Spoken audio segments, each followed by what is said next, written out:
Okay, so this is YouTube for good. So I feel like anybody who uses YouTube is automatically doing some good anyway because they're helping to build community. If you're creating content for YouTube, you are definitely already contributing to the good factor. But there are other ways to do that: educational, social, community, and charitable causes, and that's basically what we're going to cover today. We're going to take a moment to have everybody introduce yourselves, your YouTube channel, and a very brief description of what you work on. I go by Sart. I run a gaming channel, Mythic MTG Tech. I also run a nonprofit channel, LSN Tap, that helps legal services organizations implement new tech. And I love this visual medium overall. Awesome. I'm James Portnow. I'm a game designer by trade. 6-7 years ago, I started a channel on how to get more out of games and how to design games with a buddy of mine. And since then, we just crossed the million subscriber mark, and we branched off into doing things like teaching history and taking things that we learned from making games and making videos and apply them to learning. Right? So it's kind of our deal.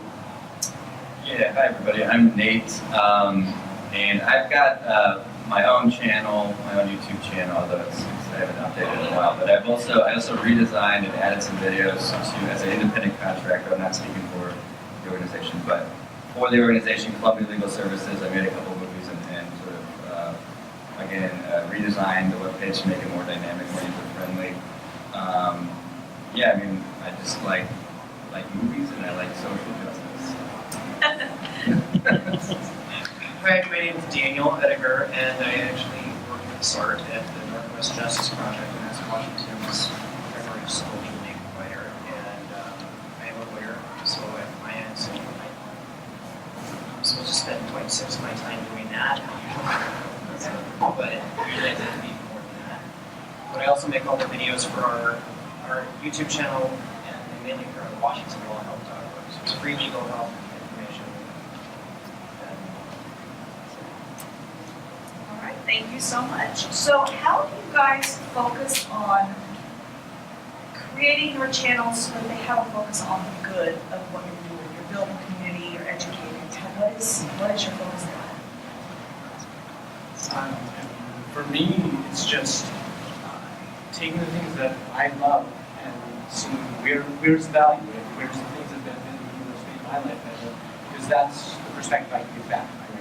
And then really being into that, it's not compromising saying kids make prank videos or yell angrily, right? Like the focus is let's assume our audience is better than that and they're wise to it. Oh, I like that. Anything else? Well, so our organization our vision is just to know so there's a mission, like the mission of our organization is to provide legal systems for everybody in Washington who can't afford a lawyer, right? So there's not enough lawyers to go around, so we make these forums and publications and now videos. So it's a project. It's justice. Videos are project. Well, for me, I thought I was going to become kind of a traditional academic, write some papers, and then I realized absolutely no one reads that. And then a local YouTuber, Chris Prillo, asked me to be on his channel to talk about net neutrality issues, and it got like 30 or 40,000 hits, which is crazy for somebody that's used to getting 7 people reading an academic paper that you spent 6 months on. So I realized that if you actually want to change the world and you want to make an impact, you need to go to people with stuff that's in plain language, that is accessible, and that they can get behind and possibly even do themselves. It's not about talking at them, it's about using this new media to talk with them and empower them to create their own things. And for issues of like social justice and social change, it's my opinion that it's just so much more powerful to see somebody's face, to let them tell their own story, than to read a written word about it. It's humanizing. It gives that person a platform if done ethically, and it's just really really much more powerful than any other form of communication we have, in my opinion. So I have a channel as well, but it has one video on it because I'm that new. I've done a lot more organizing in person. Oh, thank you. It's awesome. I'm actually really impressed by how warm and awesome everybody is. With that they're like, oh, you know what, video, let me help you. Okay, because I'm overwhelmed. But for me, the whole idea of being able to reach more people for different social justice issues and educating and finding a like mind and a like voice for different issues and topics was really what has drawn me to this. I'm an artist. A lot of my artwork is challenging to look at, and it's challenging to talk about and bring some, trigger warning type of issues. And so you have to be able to reach a certain type of audience with that. And I don't want to push that art onto somebody. I want them to be able to come to it on their own. So you go to a gallery and you're like, you kind of have to look at it. But if you go to YouTube and you're like, well, I don't want to see that. So for me, it's just finding a way to make a voice and make a group voice in the community. Do we want to start with just questions that I have here, or would we like to go ahead and do audience questions first? What do you think?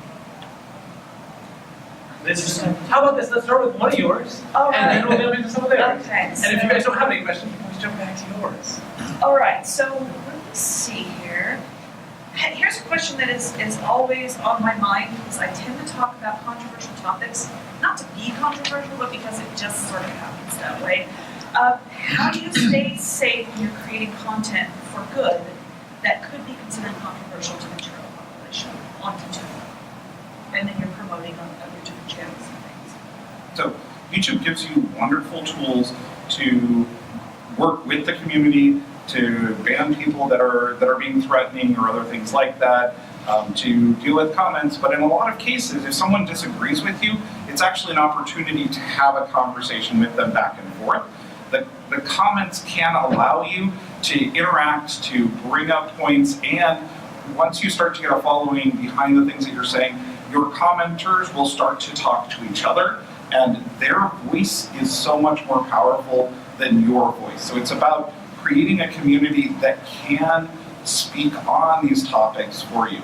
Don't be afraid of putting a video out there that may get some very negative impact. On my gaming channel, I did one that I knew was going to run into some trouble in the community because it's kind of a hot button topic, which is on pronouns in gaming. And I looked at Magic the Gathering and their his/her type model, and looked at other models out there and kind of tore apart one of their head designers, who I strongly respect.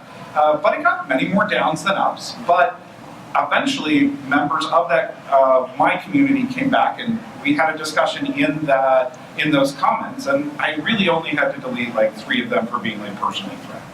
But over 100 to 200 comments, and most of those were from back and forth between fans. That's a really good example of being able to use something like gaming to then delve into a more timely topic such as immigration. That was really good. Did you play Beetle with Members? No, It's brilliant. Just as a brief tangent, when you start, it allows you to just set your own program whenever you want. So just programmatically, whenever he or she will come up, just a pronoun flag, and then we'll pull whatever you put up there at the beginning. Right? So like, literally any word you want to put in, right? But I think that that's a really good example because, to me, one of the most important parts is always when you have the upfront about, especially if it's more triggering stuff, make sure that you have that wording. People will berate you for having a trigger warning. But then, I mean, it's that community conversation. What we're doing with YouTube, what we're doing with this new medium, is allowing the space for the community to discuss the piece of art. And the piece of art isn't just the video you put up, right? The piece of art is the whole discussion that comes out of it. And I think as creators, it's really important to think of it. And so just by working with your community, doing some small amount of moderation to make sure that no one feels threatened, it's a safe space to have a discussion. And then let the discussion go. I think that's sort of the most powerful thing you can do. And then if you put up a video and people start saying something in the comment, you realize that you were wrong, just be big enough to have good follow-up and say, wow, I learned a lot right now. Show that it's okay to change your opinions because God, that's what we need in this society. It's very good. Anything else on that topic? If not, it's That's cool. Yeah, I think I'll. Okay. There are a couple of lawyers at the table here, and I would just like to know if there are any immediate screaming issues that you can think of when you're doing YouTube for good, like that you should keep in mind for legal considerations when you're doing this stuff. Does anything like jump out that you see a lot of people do when you create a video? I can also talk from some service stuff that eventually will get in trouble. Okay. Yeah. Sure. Sorry. Know a lot about copyright stuff. That's a problem. Yeah, that is when creating content, you're going to run into copyright flags, you're going to run into copyright-related issues. A quick side note, for basic, free, or low-cost legal help on that stuff, I used to be chairman of the board for Washington Lawyers for the Arts. They've got a clinic at Seattle U that basically, for a $20 donation, they don't turn anybody away. You can sit down for half an hour with both a law student and a lawyer who normally charges like $600 an hour to answer questions. A lot can be avoided by getting openly licensed stuff, finding stuff that's under a Creative Commons, putting those proper credits in there, finding music that the permissions and rights have been set up that you can use. Just because you do that doesn't mean you're not going to get a flag. I got a copyright flag from a death metal band in Italy that remixed a piece of the Red Rum scene from The Shining. They put it into their song. It was in my video also. I thought I had fair use via Touchstone, but I'm like, wait, you don't own the rights to this either. You're remixing it the same way that I am. And CD Baby grabbed the rights to that and can be a little bit trolly at times. But I put up an educational video about what do you do if you've got an illegitimate copyright claim, and turned it into an opportunity to create a little 5-minute video walking you through the dispute process and what you need to do. And real quick on the copyright claims, it's especially for music, because I'm sure in this case, basically all of the major music copyright holders just have bots that call at this point and they check everything. So they're going to instantly flag you if you're using more than like 3 to 5 seconds of any major pop song, or even something as small as an Italian death metal thing that you don't know is even part of it.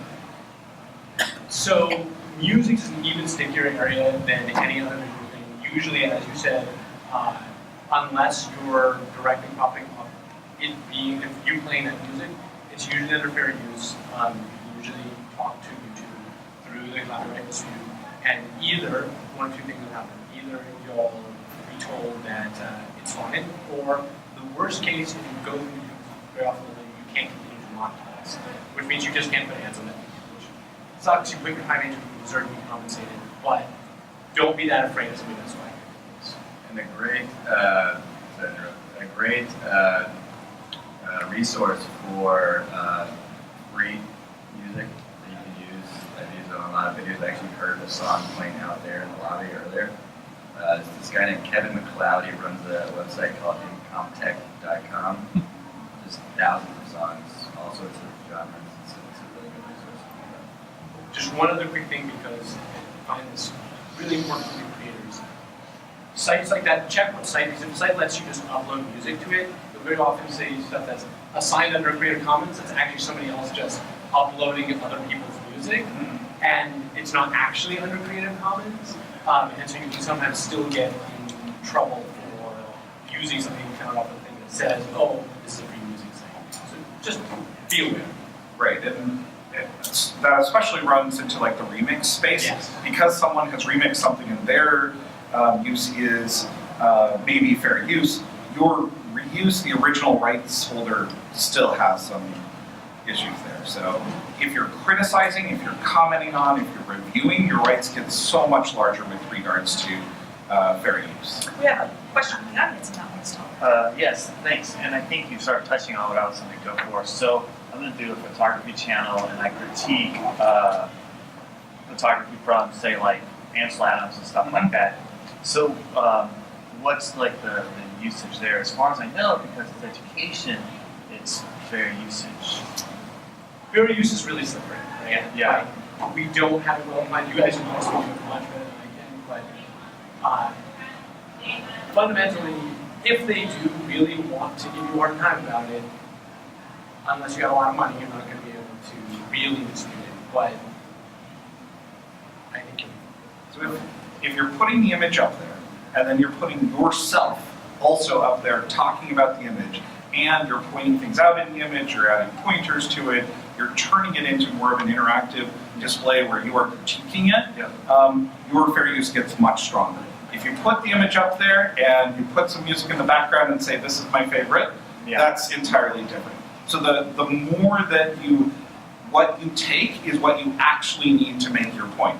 Now, even with that said, I did a critique of Luke Cage on a video, had a small clip from Luke Cage, argued clearly that it was fair use, YouTube rejected it, I lost my monetization. In some rare instances with photos, Corbis and Getty in particular are known to send threat letters with asking for licensing amounts that are slightly less than what it would cost to hire a lawyer. Those are your worst case scenarios. But try to make it transformative, change it, use what you need to in order to make the educational or critical point that you're doing. You can also turn off your monetization on a particular video, which does show that you're using it non-commercially instead of commercially. That bites, but if you're going after somebody that you know is particularly litigious there, it's another step towards showing that you must use this and it helps your fair use defense. So to bring this all back around to community and doing YouTube for good, if you find artwork that you know the person is still alive or is somebody that is like a smaller artist like I am, just contact them. Music, art, pieces of writing, they're probably going to be like, yes. But if you do that, it's also going to build your community and you continue that goodness. So I'd like to take a minute to open the floor up to questions for the rest of the session from you guys. Rules here are just simply that if you have a specific question for one of these folks up here, just say them by name. Otherwise, you're going to get an answer from everybody, which is not bad. And you can just ask them now. So, do you have any questions about YouTube for good? Create community? You're burning. You're on fire. Go ahead. No, her. All right. Okay. So I did a couple videos or interviews, which have been really well received. And thank you so much to the attorneys on here. I've been dreaming and hoping and wishing for the legal industry to get creative. So thank you. There's a lot of challenges, and I haven't been able to find your content yet. But any advice for interviewing remarkable people or people who appear to be out of touch with your current work? I would love to interview an attorney or some specialists that seem hard to get. So any advice on that type of content creation in terms of a talk show or interview or Is everybody able to hear the question? like bringing like James said that when you start the conversation, it's what comes out of that. I want to start those conversations. So any advice? So finding someone you slightly connected that can introduce you helps a lot. You can't just reach out to people and ask, but finding someone related to their network in some way, your response rate is going to go way up. But it's hard when you don't have a presence, but everybody that you interview or that you interact with creates a new group of community for you, and it's worth putting in the time early because later, as your community grows, it gets easier.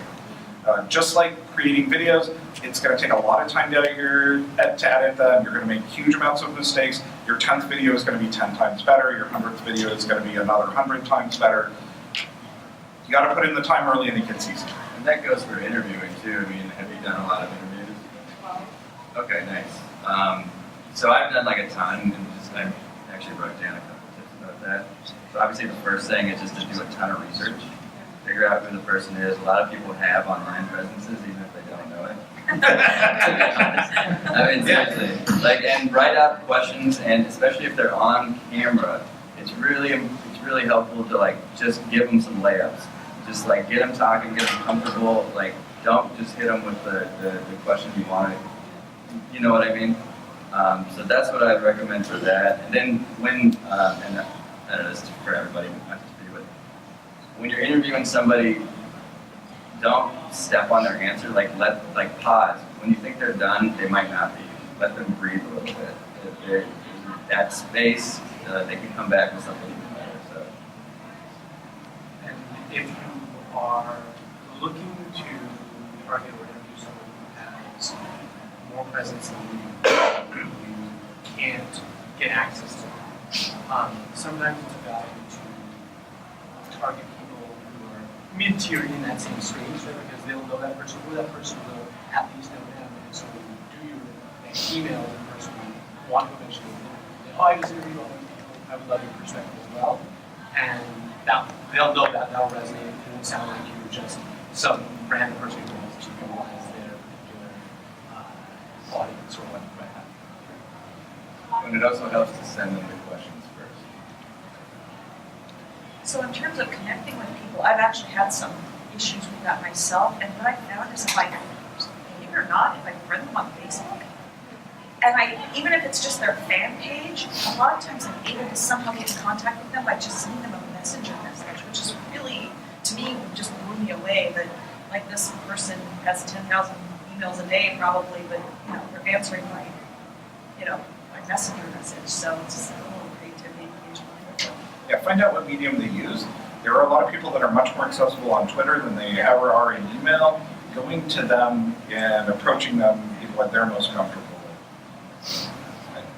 Question, because we've got two people on here that do a lot of animation, script type stuff.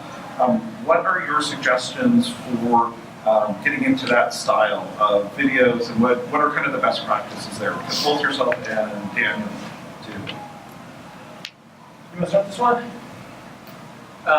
Sure.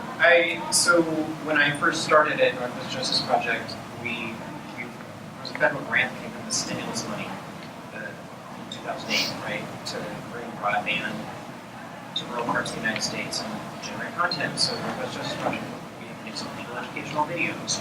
What about evictions and consumer law and debt defense and all the stuff that legal problems people have that we help with, right? But copyright mindfulness was like, we're going to generate all these, everything's going to be done, original art, right? We're not going to use anybody's. We can't monetize our videos, right? Because we're not an organization. And I just started doing animation in my office using whiteboard, right? Because in 2011, whiteboard was a big thing. It's like, I'll do that. And construction paper. Show a little demo later, but basically, big breakthrough was like, PowerPoint, an animation tool. You can make a different stage, a different slide for each, about 15 slides per second. Make images of them, put them in iMovie. It's clunky, but it's a watchable animation, so things can move across the screen. So, our budget was zero, right? So that's what we did. It's PowerPoint. So that Rashida.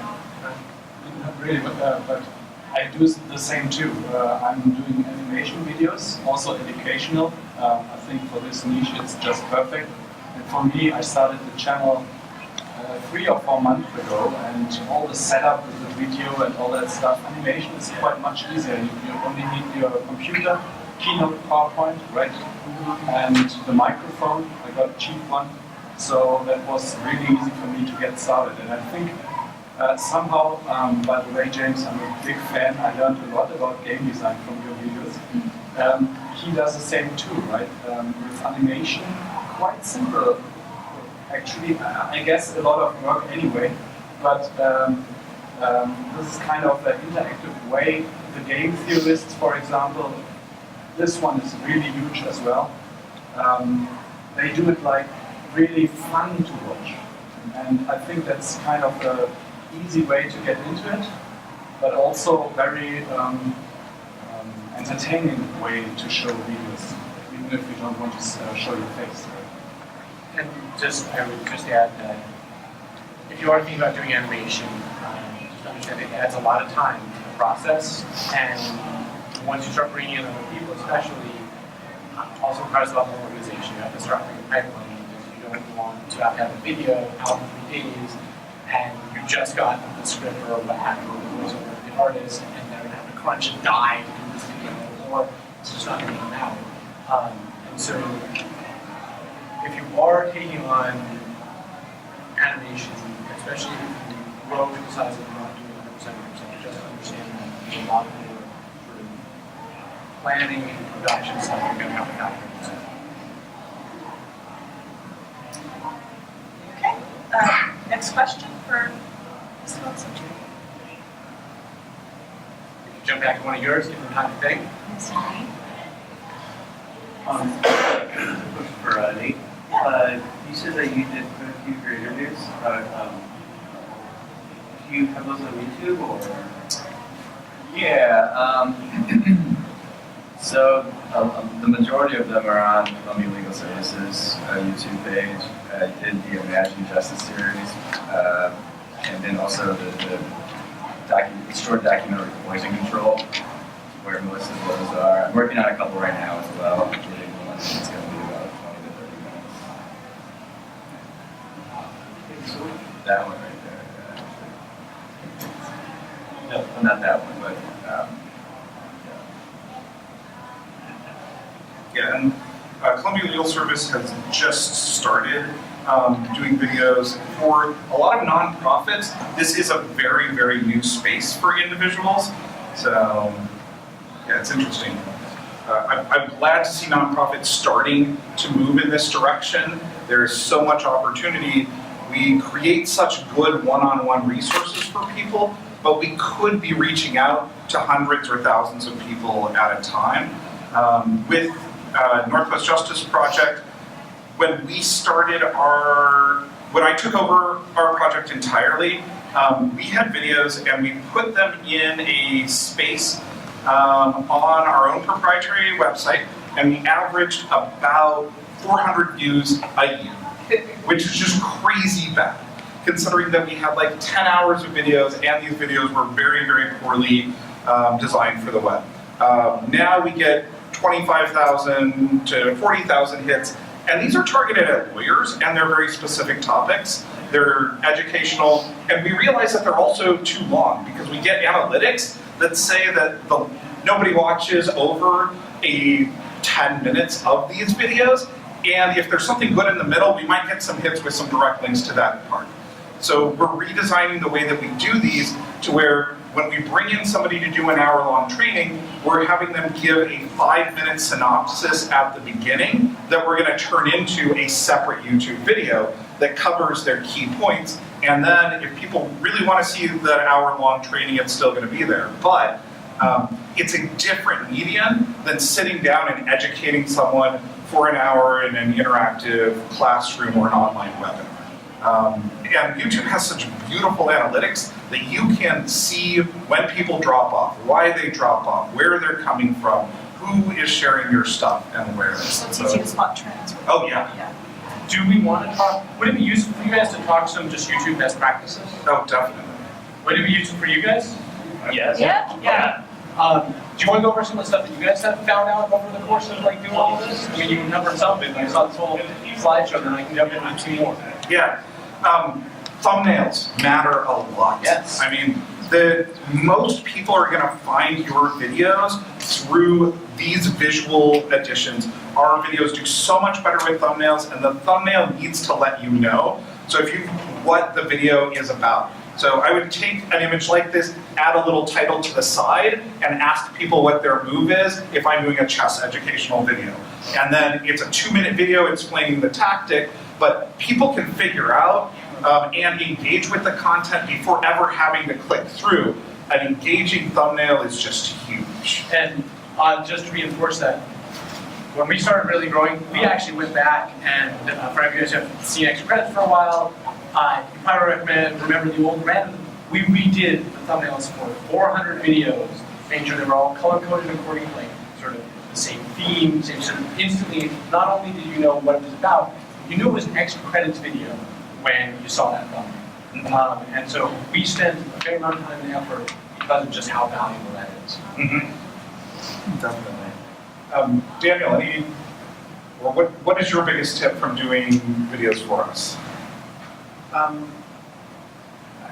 Shorter's better. Yes. Our videos are unique, probably. They're educational, so they're almost like a particular legal situation, but your situation's going to be unique.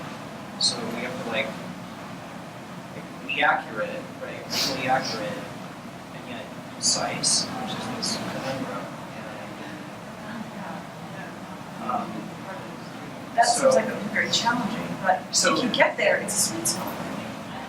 we try, right? But like I also write scripts with lawyers and sometimes it's very law that I don't have experience in. I can make tell them it's way too long. Like you gotta turn this way down. And trying to make plain language publications in print or video is something it's a challenge. Well, especially with lawyers, because you have 3 years of school that tells you to do the absolute opposite, to obscure things so that you can make money off of the transactional cost of deciphering it for them. YouTube, you want to do the opposite. You want to take those difficult things and then focus group or talk to somebody who knows nothing about it and see if they can get it. Most people that are going to watch your videos, unless it's a very niche area, they're not going to know the jargon and you're going to turn them off no matter how good your content is by not making it plain English. How many of you guys are writing scripts for your videos? Because we have a fair number of you. So 1,000 words is roughly 6 minutes, right? So very rarely should your script go above 1,500, I mean maybe 2K max, because at 10 minutes you have an enormous drop.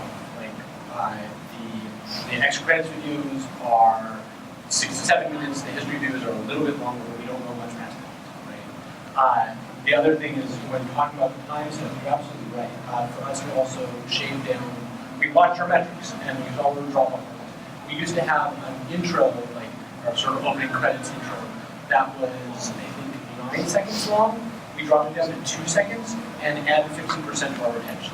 So we, like 15% more people watched the video all the way through because we dropped how long the intro was, by 7 seconds. Just knock me down. I was very, very adamant. That's it, right? I do believe that would create traffic for some of these people here.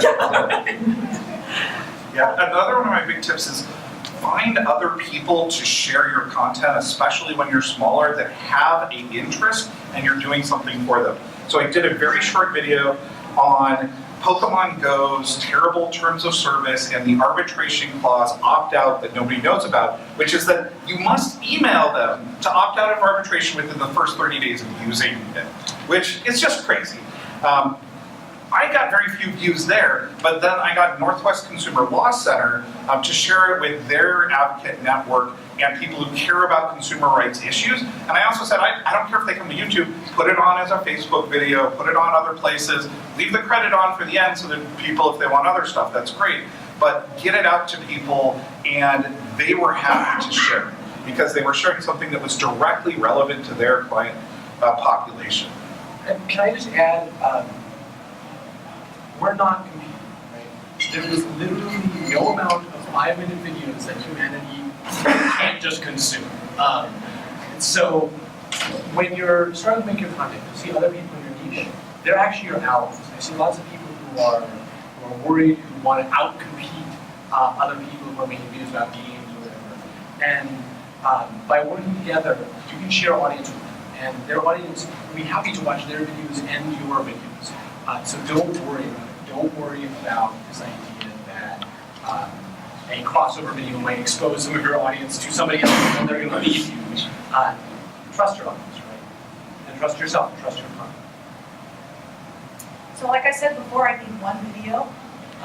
And in that video, the thing that I learned that was the most important was to just slow the heck down with your speaking.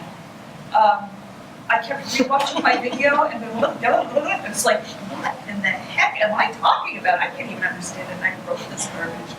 So that was my biggest takeaway, is that I just get nervous in front of the camera. Someone had their hand up. Yeah. What if you're actually having difficulty finding people to actually help you out with your content and with your channel, as far as sharing or even collaborating? So can I ask what sort of subjects you're working on? Specifically, I do Let's Plays and world record score chasing. Awesome. So we can talk. So I would recommend just going to things like panels, right? Going out to various conventions. And there's a ton of like-minded people there. And especially if you're carrying around a camera, a lot of people instantly love anybody who's holding a camera, right? So just go out there, network, meet these people, and then the people whose channels you watch, as we mentioned, they're on Twitter, they're on Facebook, reach out. And sure, even if 90% of them say no, who cares, right? Because the 10% who say yes help you build your channel. And so just ignore all those rejections. And then, of course, if you're doing like speedruns and let's plays, getting involved in things like the Game Stuff Quick stuff, heading to charity events, because charity events will pick everyone, right? Yeah, we did Extra Life last year. Awesome. Yeah, that's good. Yes. Yeah, Actually, the three of us were together doing the Extra Life. But yeah, they're, when I can, I'd like to do more charity stuff. And when the opportunity is there, somebody says, hey, I want to do a collaboration on, say, well, recently somebody wanted to do Super Mario Brothers, and I said, yeah, I want in on that. So I said, all right, here's my video. Do what you wish with it. The other side is exactly that. Sometimes the collaboration isn't even. Sometimes it's hard to link up schedules or whatever. Sometimes the collaboration can be as simple as take a video you were going to make anyway. Take a video they were going to make anyway. And having a moment where you talk about each other's channels right at the beginning. Right? So that way it's no extra, barely any extra work for you. And if you can make, especially trying to collaborate with people who are a little bit bigger than your channel, if you can make it as little work as possible for them, it's going to be a lot more like that. That's great. Right, and there are a few local Seattle gaming personalities that do have far bigger channels than I do, and well, they know what I do. It's just, I don't know, what they do is slightly different than what I do, but it's still gaming related. So work really hard to become a very active, positive part of the community. For every one ask that you make, you should be out there commenting on other people's videos, interacting, sharing their stuff, talking to them on Twitter in a back and forth way. That community building will eventually pay off. I took a trip down to San Francisco. One of the bigger YouTube Magic YouTubers down there, Tulare Community College, saw that I was in San Francisco, and I was like, hey, you want to come join my stream this afternoon? I've got like 3,000 followers at that point, and he's got like 45,000.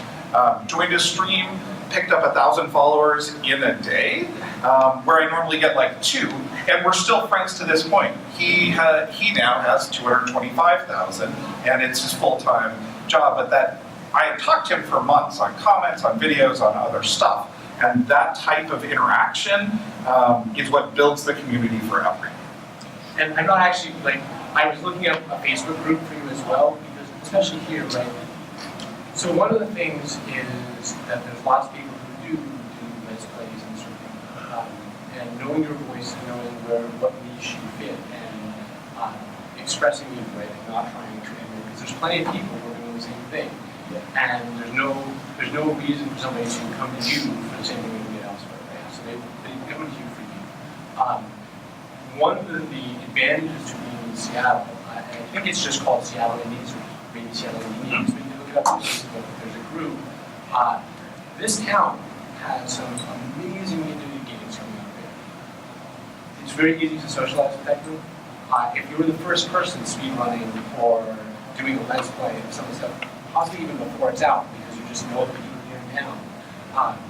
That's also sort of some of the stuff that can attract attention, or can help you connect with the people who are also doing their speedrun. Like, hey, I can get you into the beta for this thing. We could do this cool speedrun collaboration game that's not out yet. So join that community, and then I think most importantly is exactly what you said: be good for that community. Right? Like, everybody's going to love you there if you're helping them show more people there are. So just be a positive force, and all those things, you'll make it. Yeah, Seattle Indies is wonderful. Living Computer Museum hosted for Northwest Justice Project a social justice game jam earlier this year. Those were most of the developers that were part of that project. We ended up having someone come in and take videos, and then we are turning all of those into short little 3-minute highlights of the videos from that social justice game jam for the LSN Tab YouTube channel. But that community is super interactive and very easy to connect with. Yeah, we're also involved with the Seattle Retro community, which is really big around here. Oh, yes. And I have a big involvement in that as well, including the expos that they have here. We have another audience question. Go ahead. Oh, sorry, I just wanted to hear the name of that group, the Seattle group that you mentioned. It's Seattle Indies, right? I believe it's Seattle. Seattle Like I've got it on Facebook also. Right. We will answer that question momentarily. Yes, go ahead. How Yeah, important that's is Seattle. graphic It's design and iconology for channel success? At some point, actually, fairly. We That's hard. Can you speak to that? So, at first, it's just content, right? And that's why I would say focus on more elements. But when we got to about 250,000 subs, we started really looking at it, and we did see an uptick in rate subs once we started having recognizable branding, having our video thumbnails basically recognizable, and plus it helps with things like merch, all that sort of thing. So at first, don't worry about it. First, figure out what your voice is, what your message is, and the community that loves you. And then once you want to really branch out, then it can work. But I'm stealing this slide from Daniel Edgar's presentation. This is some of the early stuff that Commingcraft did. Leela Fever is local here to Seattle. He's now got an explainers network, does some great stuff. At the beginning, it's just about putting stuff out there and building. And over time, if you look at his early videos versus his late videos, now they're super polished. But at the beginning, he was literally like pushing around little pieces of paper, explaining things in plain English in a very short format. And over time, he now does incredible stuff that is very high quality, very polished.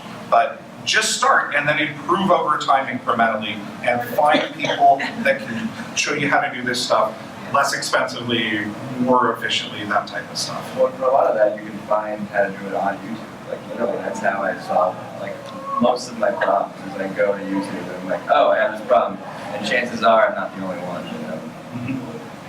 You had a question for him? Yeah, along the lines. I produce interview sessions, and as more interviews come by, I learn better techniques and things that I can do. And I find myself debating whether I should pull down my old interviews, redo them, and all right. But it's I know, but it's just like you see it. I can do so much better with old interviews. But they're real. They're part of your channel. Right? People want to see that we're not to see the evolution, and so I wouldn't worry as much about that. If you ever wanted to remix it on, sometimes that can be fun. I wouldn't ever take down that old video stuff unless there's something that you actually just feel like that I should never have done. But if it's just polished stuff, it's a I'm here with you outside of the mainstream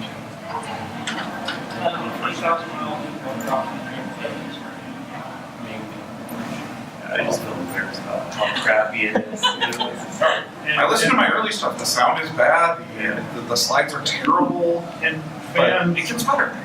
once you have fans, they want to see you for your stuff, and they'll go through it. So like one of the ones I just bombed through was Movie Bob's really old stuff. It's super cringy, like now here in the present day, but it was super charming to like, oh, that's where you came from. And like I do a news show, and I'm like, no, everything I talk about is stale in 14 days. Why would you go through the archive? But leave it up. And I still have people like, I'm gonna listen to the whole archive. I'm like, please, subscribe. I'll see you on Discord. Just real quick before we continue, sorry, I just wanted to say it is called Seattle Indies. The Facebook group you're looking for is just Seattle Indies. Yeah, thank you.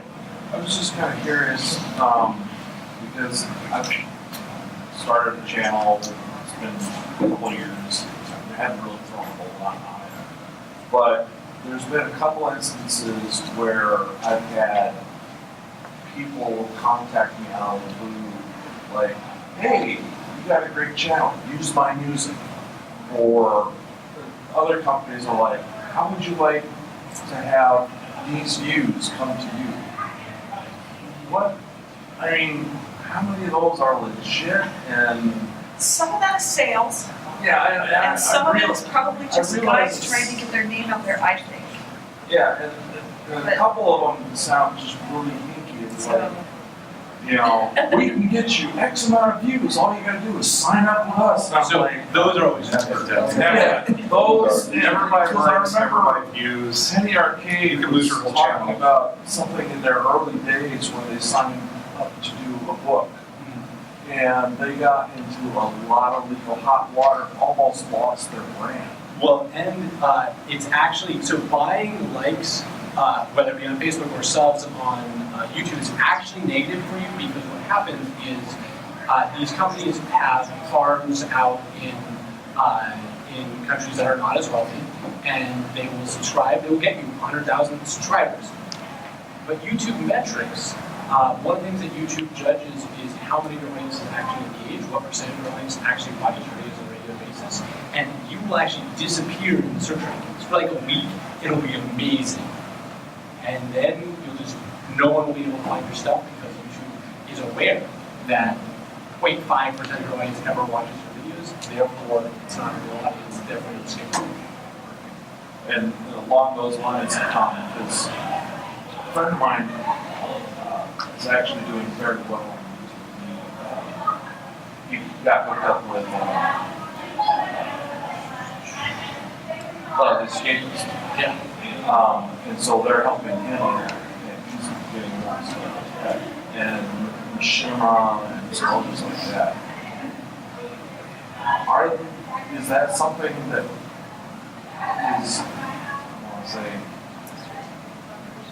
well, it's not so much collaboration as they're being brought in as part of an overall channel to do something. And it's like, there was one that contacted me and it sounded something like that. But I didn't do it because something just sounded off. So we've been on a couple of places to do all those units. We've gone through several MCNs or multi-channel networks, which are basically sort of what you're talking about. To do something when they are supposed to act as sort of a manager for a lot of channels. Certainly with sites that you know and respect, like for us, when Penny Arcade first reached out, it was like, hey, you know, we have TV. I think it was really good and it will help you grow. There will be a point at which you outgrow those other channels and you have to move on. But as a starting point, I just am concerned with anyone who is sort of cold emailing you who don't recognize, who says, Yeah. give me 15% of your profit to be part of this multi-channel network. In the board game industry, Dice Tower, their network, they do a beautiful job in publishing segments that are things like Board Game Breakfast, where they've got 20 different YouTubers each submitting on a weekly basis a 90-second clip that goes over things that they've played or a particular topic. And that is a great, those type of collaborations. They put it all together, they publish it. It's about building the community for them. And then the people that end up more popular in there also end up doing larger segments for them. That type of community stuff is a great way to get started and a great way to interact with a bunch of people with that same interest. Actually, I think that this whole topic that you brought up is really good. It kind of goes into the best practices thing, how to protect yourself from a lot of scammers. So Yeah. you're smart to just get rid of that stuff. Anybody cold calling, it's like, nope. Yeah, find the credible ones, the ones that you already, that are doing the same type of stuff and that you respect in the community much better. Do you have any other questions for our lovely panelists, or any other things on people's minds about YouTube for Good? Or best practices, since we definitely opened that topic up? If not, I'm happy to write for the rest of the Please, go ahead. So I know the phrase fake news has been on everybody's mind quite a bit, and I know that we all know that for instance, Facebook is looking at ways to address that. Do you guys expect YouTube to have any kind of, let's say, community vetting thing? I mean, especially when it comes to things like news sites or short documentary filmmakers on YouTube and that type of thing. You know, Alex Jones kind of comes to mind, his channel, that type of thing. I don't get to see any algorithms popping up or anything like that. Well, they already have them. Yeah. For pornography, I mean, they have these things. But I don't know. I mean, I don't know much about the politics behind sort of the other stuff. There's a bunch of nice issues. Right. It doesn't seem like they're putting that way, but maybe somebody else is. Daniel's had an interesting experience at NJP with regards to like competing with foreclosure scammers or other things. Yeah, I mean, before there was fake news, there was just misinformation, right? Yeah. So like in our business, like half of our job is educating people about their legal rights and when they can expect from the law, right? But in many cases, there's an adversarial eviction, right? So if you search for eviction offer, if you're actually in that situation, right? You got an eviction notice. You've never done that before, right? What's going to happen? Well, first of all, it's different in every state. Very different. It's different in Seattle. We have a just cause ordinance than in England, right? So how do we make a video about that? Because if you search in Google or YouTube for eviction home, you're going to get a lot of videos, and they're all for landlords. Go with it, right? And almost every legal topic that we help out with, it's kind of that lopsided way, right? So when we first started, it was like, we got to make a video to help people understand what's going to happen and get it out there and get it up there. So kind of like we're the only thing there. Yeah, with the mortgage situation, all of the results on YouTube were all scamming organizations that wanted to refinance and put you into a terrible contract. And we had to create resources to directly compete with them on those same topics. One of the best ways to deal with this scamming, misinformation, is to create high quality, accurate content that is community based and can be shared. Because we have to compete with them if they don't get removed from the marketplace. Sorry, I'm just going to show this one image because that illustrates it. Here. Okay, so like this is what I'm talking about. If you search in YouTube up there, eviction Washington State, right? Those are what you're going to get. All this landlord-friendly stuff, right? And then now ours. So like, to try to explain like what is a termination notice, there's four main kinds, right? In Washington, but this isn't going to help you in Oregon, right? And you know, there's a Howcast out there. I just to do this PowerPoint. It's like how to evict a tenant, and it's really general, right? There's no jurisdiction follows that law, right? So we just try to make better content to counter whatever the fake news that is out there, right? So hundreds of times I've told people, you stop paying rent, you're going to get a 3-day vacate notice, and that is not the way to get your landlord to make repairs. But that's a common misconception. And there's so much in the law that we have to study that. So, we're never going to combat fake news by an algorithm. We're never going to combat fake news by taking down. We're only going to combat fake news by raising us all, right? By getting us to the point where we're willing to have a discussion, where we're willing to question and ask and explore things outside of the small media bubble we live in. And I mean, I think that's on us, right? That there's a reason that everybody's here in this room today, right? It's a Saturday, but we could be doing so many other things right now. But I mean, honestly, we're all here, right? Adam Harold public food. And I think that's the fundamental. No matter whether it's fiction or teaching history or exploring art, no matter what it is that you guys are doing, I think that as purveyors of media, as purveyors of art, as purveyors of culture, we define our American culture, we define our world culture. And part of that culture has to be cultural domestication. Part of that culture has to be cultural creation. Part of that culture has to be culture that accepts that it's okay to change your views. It's okay to not, that your self-worth is not invested in things as simple as binary divides like Republican or Democrat. And so, to me, if there's one thing from a panel on YouTube it's that, like whatever your content is, make it about that exploration. Make it about and trust your audience to be willing to go that one step, a little bit more, to ask questions, to explore, to discover, to do something with the challenge. I have a question for you. Oh, okay. Oh, you lied to me. I do have a question. Speaking of pornography, it did come up. It did come up. I'm blushing now. Nudity in artwork do we have any idea where YouTube draws the line on that topic? That one actually I can answer super simple. Yes. That one is algorithmic.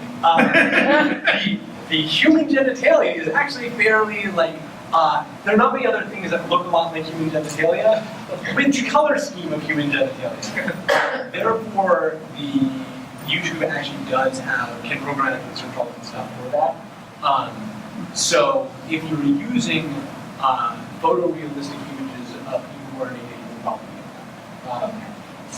You may be able to dispute that as fair use or artistic license or whatever, what have you, but it's a big pain in the butt to do that every other day if you do a lot of like new drawings or whatever. And I mean, if that is something that you want to explore, I would say do one of those videos and see how something gets flagged. If it doesn't get flagged, well then you know, right? Your drawings are far enough from what search engines can find. You also had another question, right? And it's sort of more the dark side of working on YouTube in that how do you deal with griefers, trolls, people that just want to control, as you know, maybe like somebody swatted you or something, So things like that. I apologize. I'm tired and so I'm talking. Not but- too much though. Oh, thank you. You're doing fine. Okay. You can't get swatted if he was talking to you at the air chance. So, Gamergate happened. It certainly did. Yeah. If you search James Portnow, it's largely my name is now videos from Gamergate talking about me being a terrible person who hates me, and how I want to censor everyone who is a person who exists. Screw it, right? You, as a creator, you're gonna have to let a lot of people you have to protect is your community and your own actions. When somebody comes into your threads and brings you, we do actually have a community manager. Luckily, we could find at least one on board to do that. We would go through and YouTube's algorithm on that stuff a lot better. They're a lot better at tracking down toxicity comments. But for anything of that nature, anything that's going to be reprinted to somebody, anything that's a racial slur, anything that's sexual violence, right? Just ban them from your comments. You don't need them. Just ban them every time. And it sucks to have to do it yourself, but we do it for every single video. And eventually you have a community that's going to have a discussion because they'll have to have to something to those troll frameworks. And your legit users, followers are not going to want to see that stuff either, so you're doing them a favor. And I've seen some people quit following people because they just let the trolls run rampant and they don't see it. So they're like, I love your videos, but I'm out. So As a smaller channel, if you want to build community and you want to build subscribers, read every comment, get rid of the toxic ones. If somebody disagrees with you, leave it there and have a conversation with them if they're doing it respectfully. But that interaction on comments matters so much more than number of subscribers because that is interactive. The last one is we have this myth of the creator who goes into the cave and comes out with genius. It's ridiculous. Ask for help. Come out to events, talk to other people who've already done it. Who you spend time asking questions of is going to matter so much more than toiling away at home at your computer. Watch YouTube videos. Don't be afraid to say, I have no idea how to do this, please help me. That's gonna move you farther forward than anything else. And don't be afraid if you screw up, right? Like, it's totally okay. You have plenty of chances on YouTube, so don't worry. I honestly think that people watching your videos kind of like it when you're like, oh shit, damn it, you know? It shows you're human and they can laugh along with you as long as you're too upset about it. Occasional outtakes at the end of your videos. All right. Your super fans will love it.